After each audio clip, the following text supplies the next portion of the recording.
If you're still struggling with consent, just imagine instead of initiating sex, you're making them a cup of tea. You say, "Hey, would you like a cup of tea?" And they go, "Oh my God, I would love a cup of tea, thank you." Then you know they want a cup of tea.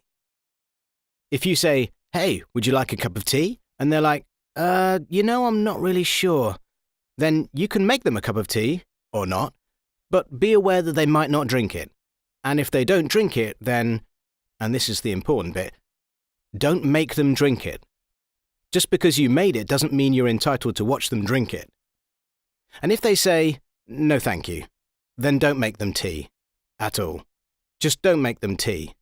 Don't make them drink tea, don't get annoyed at them for not wanting tea. They just don't want tea, okay? They might say, "Yes please, that's kind of you." And then when the tea arrives, they actually don't want the tea at all. Sure, that's kind of annoying as you've gone to all the effort of making the tea, but they remain under no obligation to drink the tea. They did want tea, now they don't. Some people change their mind in the time it takes to boil the kettle, brew the tea, and add the milk. And it's okay for people to change their mind, and you are still not entitled to watch them drink it. And if they are unconscious, don't make them tea. Unconscious people don't want tea, and they can't answer the question, "Do you want tea?" because they're unconscious. Okay, maybe they were conscious when you asked them if they wanted tea, and they said yes, but in the time it took you to boil the kettle or brew the tea and add the milk, they are now unconscious.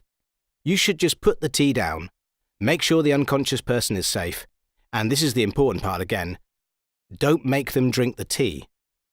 They said yes then, sure, but unconscious people don't want tea. If someone said yes to tea, started drinking it, and then passed out before they'd finished it, don't keep on pouring it down their throat. Take the tea away. Make sure they are safe, because unconscious people don't want tea.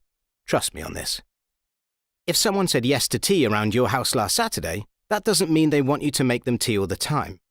They don't want you to come around to their place unexpectedly and make them tea and force them to drink it, going, "But you wanted tea last week," or to wake up to find you pouring tea down their throat going, "But you wanted tea last night." If you can understand how completely ludicrous it is to force people to have tea when they don't want tea, and you are able to understand when people don't want tea, then how hard is it to understand when it comes to sex? Whether it's tea or sex, consent is everything. And on that note, I'm going to make myself a cup of tea.